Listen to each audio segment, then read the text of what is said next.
오늘 우리 함께 나누실 말씀은 누가복음 11장 45절부터 54절 말씀입니다. 누가복음 11장 45절에서 54절의 말씀 함께 합독하시겠습니다. 한 율법교사가 예수께 대답하여 이르되 선생님 이렇게 말씀하시니 우리까지 모욕하심이니이다. 이르시되 화 있을진저 또 너희 율법교사여 지기 어려운 짐을 사람에게 지우고 너희는 한 손가락도 이 짐을 대지 않는도다. 화 있을진저 너희는 선지자들의 무덤을 만드는도다. 그들을 죽인 자도 너희 조상들이로다. 이와 같이 그들은 죽이고 너희는 무덤을 만드니 너희가 너희 조상의 행한 일의 증인이 되어 옳게 여기는도다. 그러므로 하나님의 지혜가 일렀으되 내가 선지자와 사도들을 그들에게 보내리니 그 중에서 더러는 죽이며 또 박해하리라 하였느니라. 창세 이후로 흘린 모든 선지자들의 피를 이 세대가 담당하되 곧 아벨의 피로부터 제단과 성전 사이에서 죽임을 당한 사가랴의 빛까지 하리라. 내가 너희에게 이르노니 과연 이 세대가 담당하리라. 화 있을진자 너희 율법교사여 너희가 지식의 열쇠는 가져가서 너희도 들어가지 않고 또 들어가고자 하는 자도 막느니라 하시니라. 거기서 나오실 때에 서기관과 바리새인들이 거세게 달려들어 여러 가지 일을 따져 묻고 그 입에서 나오는 말을 책잡고자 하여 노리고 있더라. 아멘. 할렐루야. 예수님께서 이제 율법 교사들 바리새인들과 함께 식사를 하시는 때였습니다. 그때 이제 예수님이 그들을 향해서 화 있을진저 하면서 오늘 이제 본문에서도 나오는 것처럼 대놓고 그들을 이제 비난하는 그런 이야기를 하시게 됩니다. 그런데 예수님이 이렇게 화 있을진저 이런 식으로 얘기를 하다 보니 그 이야기가 누구를 향한 이야기라는 것을 이 바리새인들과 율법교사들, 서기관들은 알았을까요? 자신들을 향한 이야기라는 것을 알게 됐습니다. 그래서 오늘 본문 45절의 말씀에 보면 한 율법교사가 예수님께 이야기를 합니다. 선생님 이렇게 말씀하시는 것은 다른 그 누구가 아니라 우리들 자신들을 모욕하는 것입니다 라고 얘기를 합니다. 그러면 여러분 이 정도쯤 얘기하셨으면 예수님이 멈춰 주셔야 되죠. 그죠? 대놓고 욕을 한 거나 똑같으니까 화 있을진저 라고 얘기하니까 얼마나 기분이 상했겠어요. 그러면 좀 예수님도 눈치가 좀 있으시면 좀 멈추면 되는데 오늘 본문 46절에 보면 바로 뭐라고 얘기하십니까? 이르시되 화 있을진저 너희 율법교사여 딱 이렇게 얘기합니다. 그러면서 화 있을진저를 몇 번이나 연거푸 또 얘기하시냐면 또 3번이나 이렇게 얘기를 하십니다. 그리고 좀 더 구체적인 이야기로 너희들이 왜 화를 당해야 되는지에 대한 부분을 이야기를 하시죠. 그러니까 예수님은 지금 그 바리새인들과 율법교사를 비롯해서 서기관들과 같이 하나님의 말씀을 잘 알고 있는 사람들, 그 누구보다 사실 그 당시에 하나님의 말씀 앞에서는 가장 흠이 없는 인생을 살았다고 자부하는 사람들이겠죠. 이들은 여러분들 그 하나님 말씀을 지켜내는 일이 만약에 지금의 우리랑 비교한다 하더라도 여러분들 이 사람들 앞에서는 우리가 명함조차 못 내밀 정도로 정말 대단한 열성을 가지고 하나님 말씀을 지켜냈던 사람들이었습니다. 그래서 금식을 한다든지 기도를 한다든지 아니면 어떤 일을 한다 할지라도 이 하나님의 말씀 율법, 특히 이제 그 율법적인 측면에서 이것도 이제 토라를 지켜내는 측면에서 본다면은 이들을 따라갈 수 있는 사람은 아무도 없었습니다. 그래서 사실은 일반적인 유대인들에게 있어서, 일반적인 이스라엘 백성들에게 있어서 이 바리새인들과 또 율법교사들이라고 하는 이 서기관들 같은 사람들, 이런 사람들은 대단히 존경받는 사람들이었습니다. 존경을 받을 수밖에 없겠죠. 왜냐하면 잘 못 지키잖아요. 일반 백성들은 하나님 말씀을 지키려고 해서 잘 지키지 못하는 경우들이 많은데 이 사람들은 정말 그들이 잘 율법을 지키니까 그들 앞에서는 여러분들 어떻게 할까요? 사실 명함도 못 내미는 거고 자기들이 뭐라고 얘기할 수도 없는 겁니다. 율법을 잘 지키니까 상대적으로 잘 못 지키는 사람들이 잘 지키는 사람들을 보면 와 대단하다 이런 얘기를 할 수밖에 없겠죠. 그러니까 지금까지 여러분들 이 그 율법 교사를 비롯해서 바리새인과 같은 이런 사람들은 누구에게 비난받아 본 적이 있을까요, 없을까요? 없죠, 여러분들. 그러니까 왜냐하면 하나님 말씀 앞에 성실한 삶을 살았고 하나님 말씀을 자기들이 지키며 살았다고 자부하고 또 그걸 누구에게 가르치는 사람들입니까?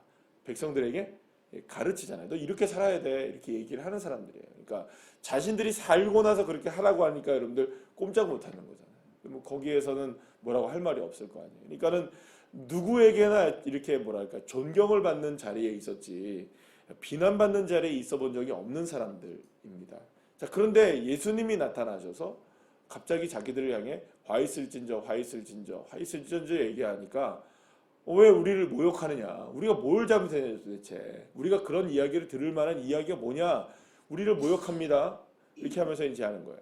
근데 또 예수님은 거기에 멈추지 않고 화 있을진저 하면서 3번이나 더 그런 얘기를 하시는 걸 보면 지금 뭐 꼭지가 돌까요? 안 돌까요? 이 사람들이. 도는 거예요. 그리고 맨 마지막에 여러분들 보시면 53절에 보시면 어떤 이야기가 나옵니까?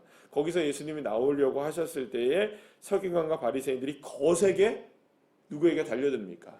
달려들어서 예수님에게 여러 가지 일을 막 따져 묻는 거예요. 막 따져 묻고 그리고 또 예수님의 말씀에서 나오는 것을 뭐 하려고 하는 겁니까? 책 잡으려고 하고 있는 것이었죠. 그러니까 여러분들 얼마나 예수님이 위압감을 느끼셨을까요? 이게 지금 누가복음에서는 이런 식으로 나오지만 마태복음이나 다른 성경에서 보시게 되면 어떤 얘기로 나오냐면 죽이려고까지 하는 죽이려고 달려드는 그래서 예수님이 거기를 피해 나오시는 그런 장면들도 이제 그런 묘사가 나오게 되는 것도 보게 되는데요. 그만큼 예수님은 지금 목숨 걸고 지금 뭘 하고 계신 건가요? 지금 사실은 목숨을 거시고 바리새인들을 향해서 비난을 하고 계셨던 겁니다. 사실 예수님이 이렇게 비난을 하는 일이 그 예수님에게 적당해 보이진 않죠. 여러분들 그렇잖아요. 그 예수님에게 있어서 예수님이 만약에 여러분들 생각해 보세요. 예수님이 뭔가를 이렇게 비난하신다, 비판하신다. 별로 그렇게 예수님하고는 어울려 보이지 않습니다. 예수님은 사랑하시고 늘 언제나 어떠신 분이십니까? 뭐 굶주린 자를 채워주시고 또 부족하고 연약한 자들을 고쳐주시고 또 늘 언제나 예수님이 풍랑이는 것을 어떻게 하십니까? 잠잠케 해주시는 그런 예수님은 우리에게 뭐랄까요? 이렇게 낯익은 모습이지만 이렇게 뭔가 이렇게 막 비난하고 싸우려고 드는 막 싸움닭처럼 좀 달라드시잖아요. 이런 모습이 조금 낯선 모습이기도 합니다. 그렇다면 왜 예수님이 이렇게 그 많은 사람 이게 사실은 이게 그 어떻게 보면 이 사람은 사회 지도층들이잖아요. 이들을 건드려 봐야 여러분들 그 별로 좋을 게 없잖아요. 별로 좋을 게 없잖아요. 근데 예수님이 지금 이렇게 지금 그 너무 이 사람들을 건드려 놓으니까 여론도 안 좋아지고 또 특히 이제 지도층 이런 사람들을 건드려 봐야 좋을 게 없으신데 굳이 왜 예수님이 이들을 이렇게 화나게 만들었을까? 왜 이렇게 예수님이 이들을 그냥 뭐 막 달려들게까지 했을까라는 것을 우리가 한번 생각해 봐야 할 것입니다. 자, 그런데 예수님께서 그들을 향해서 이야기하는 것들이 하나하나 이렇게 따져보게 되면 이런 얘기를 하는 겁니다. 이 사람들은 그러니까 하나님의 말씀을 잘 지키는 사람들이었죠. 그러면 잘 하나님의 말씀을 지킨다고 하는 것은 결국에는 그 안에서 말씀을 지켜내는 것은 무엇이 일어나야 될까? 하나님의 말씀이 지켜진다면 거기에서 생명의 역사가 일어나게 되고 하나님과 동행의 역사가 일어나야 되는 거죠.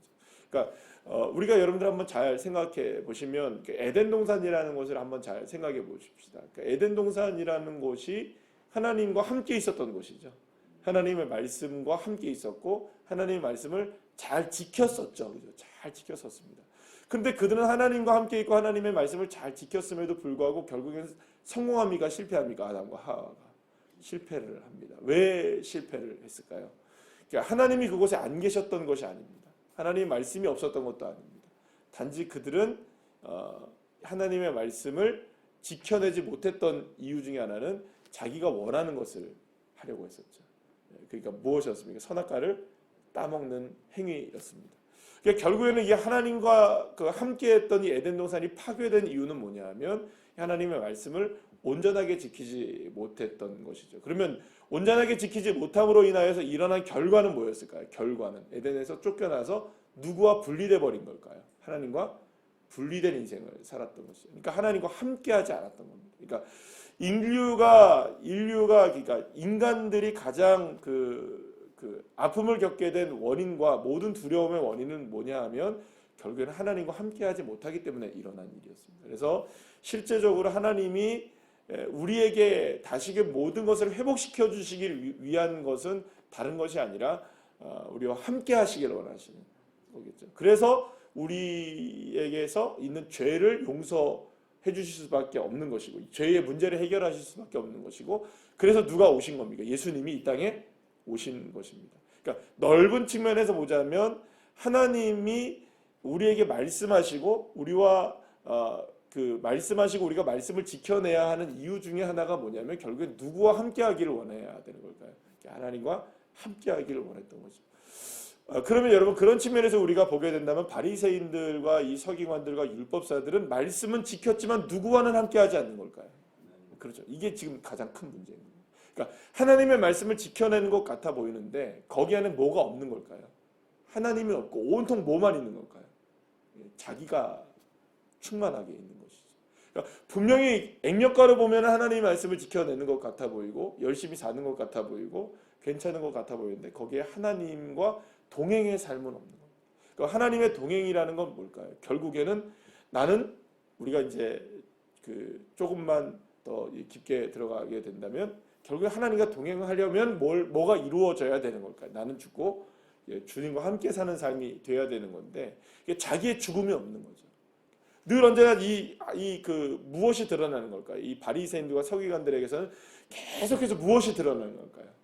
자기가 드러나게 되는 일들입니다. 그러니까 지금 여기서 보게 되면 그냥 일부러 예수님이 이 바리새인들과 서기관들을 향해서 계속해서 그냥 일부러 그냥 그들을 비난하는 게 아니라 무엇에 대한 비난인가를 우리가 생각을 해봐야 되는 것이죠. 그건 무엇에 대한 게 없기 때문일까라는 거죠. 그러면 결국에는 똑같습니다. 우리도 저와 여러분도 마찬가지죠. 저와 여러분도 주님께 비난을 만약에 받게 된다면 딱 한 가지 이유밖에 없다는 겁니다. 예를 들어 우리가 어떤 행위 때문에 주님 우리를 책망하시고 물론 그럴 수도 있겠죠. 어떤 일 때문에 주님이 나를 책망하실 수도 있으실 것이고 어떤 마음가짐 때문에도 책망하실 수 있겠지만 그것이 모두가 다 사실은 무엇 때문일까요? 주님과 함께 동행하지 않는 삶인 거죠. 누가 없는 겁니까? 거기에 하나님이 계시지 않는 거죠.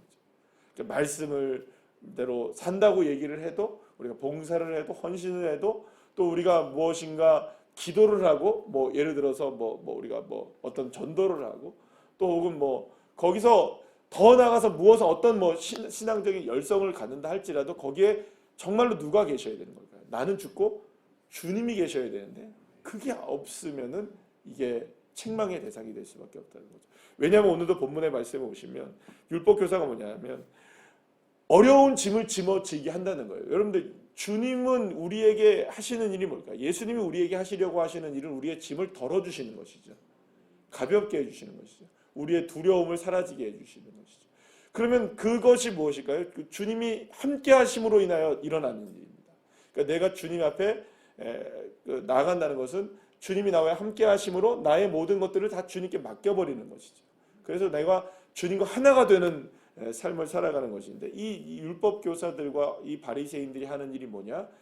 오히려 짐을 지게 만들게 되는 거예요. 그러면 오히려 어떤 삶을 살게 되는 걸까요? 두려움에 휩싸이게 되는 삶을 살게 되죠. 짐이 더 많아지게 되는 삶을 살게 되는 거죠. 그러니까 결국에는 사람들이 자꾸 죽이게 되는 일을 하는 거예요. 그러면 죽인다는 건 뭡니까? 이 생명이 없어지는 일인 거예요. 누가 없기 때문일까요? 거기에는 하나님이 계시지 않기 때문입니다. 여러분들 우리가 생각해 보면 바리새인들의 이런 모습들이 실상은 이게 가장 치명적으로 다가오는 한 가지의 공격이 뭐냐면 저와 여러분에게 영적으로 다가오는 치명적인 공격은 사실은 마귀 사탄의 공격 아니겠습니까? 그들이 가장 잘하는 게 뭘까요? 잘하는 게 뭘까요, 여러분들? 태초부터 에덴 동산에서부터 지금까지 제일 잘하는 일이 뭐냐면 하나님의 말씀을 가지고 이렇게 하는 거거든요. 그러니까 하나님의 말씀을 온전하게 잘 분별하지 못해 놓으면 거기서부터 문제가 생기기 시작하는 거죠. 왜냐하면 그렇게 역으로 공격을 해오니까 자꾸. 그래서 사실은 하나님의 말씀을 너무나 잘 지켰던 이 바리새인들과 서기관들이 문제점이 뭐냐? 하나님의 말씀을 지켜내는 것 같아 보이지만 거기엔 뭐가 없었냐? 진짜 하나님이 안 계셨다는 거죠. 하나님과의 동행의 삶이 없었다는 거죠. 나는 죽고 주님과 함께 사는 삶이 없었던 거죠. 온통 무엇이 살아나는 겁니까? 내가 살아나는 삶. 그래서 주님이 굳이 왜 이 사람들을 향해서 막 비난하고 이렇게 했던 이유는 다른 것이 아닙니다. 그 안에 무엇이 없는 삶을 살기 때문에, 주님이 없는 삶을 살기 때문에, 내가 죽지 않고 내가 살아있는 삶을 사니까 결국에는 주님께서 그렇게 하시는 겁니다.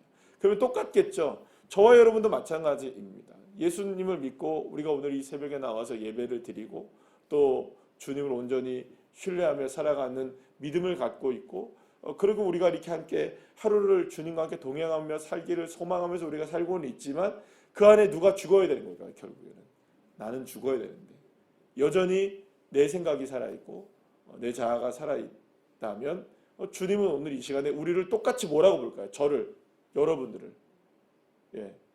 열심히 우리가 지금 여기 나와서 이 새벽에 눈을 비비고 나와서 예배를 드리고 있음에도 불구하고 주님께서 우리를 향해서 뭐라고 비난하실 수도 있을까요?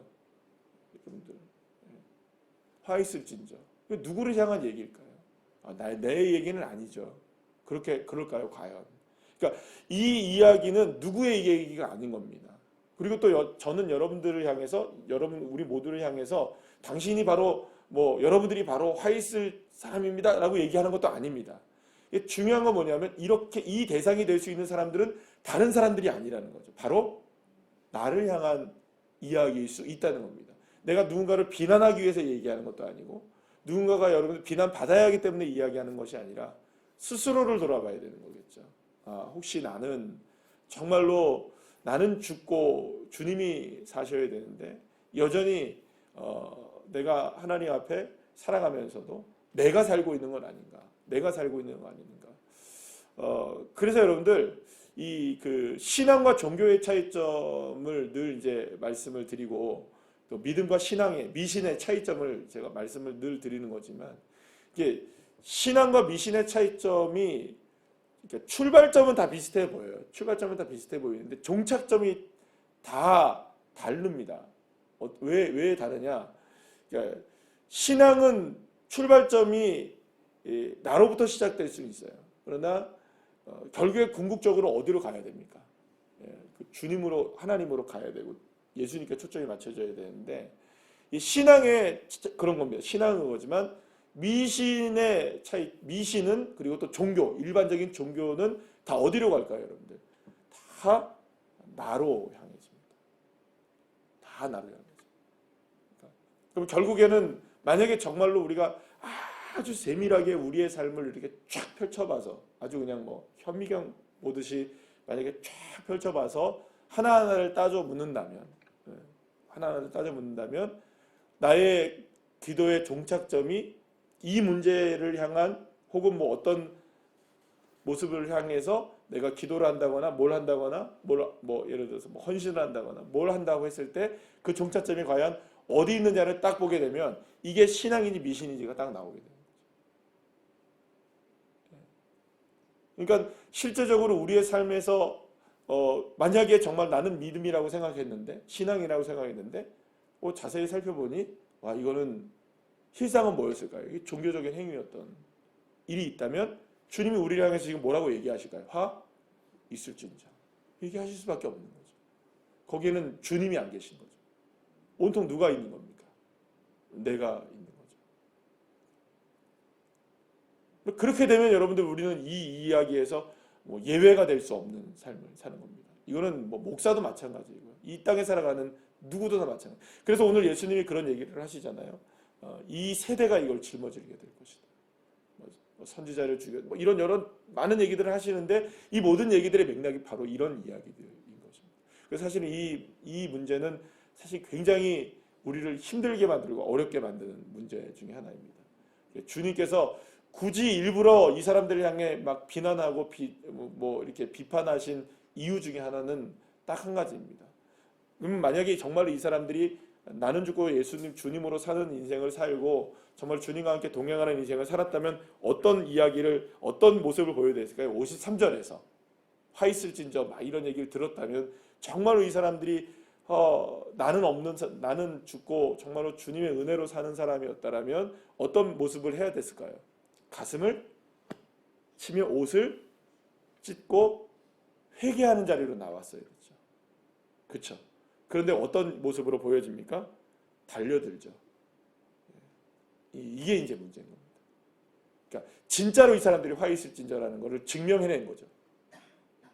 만약에 저와 여러분이 하나님의 말씀을 온전하게 정말로 믿고 따르고 신뢰하고 정말 나는 죽고 이 주님으로 사는 삶을 산다면 가슴에 찔리는 말이 와도 때로는 우리의 삶이 말하자면 골수를 쪼개지는 주님의 말씀이 어떤 방향으로 나에게 다가온다 할지라도 우리는 어떤 모습이 나아가야 될까요? 정말 나는 죽는다면 그리고 나는 주님이 동행하는 삶을 산다면 주님께 달려드는 인생이 아니라 가슴을 찢어야죠. 기도하시겠습니다.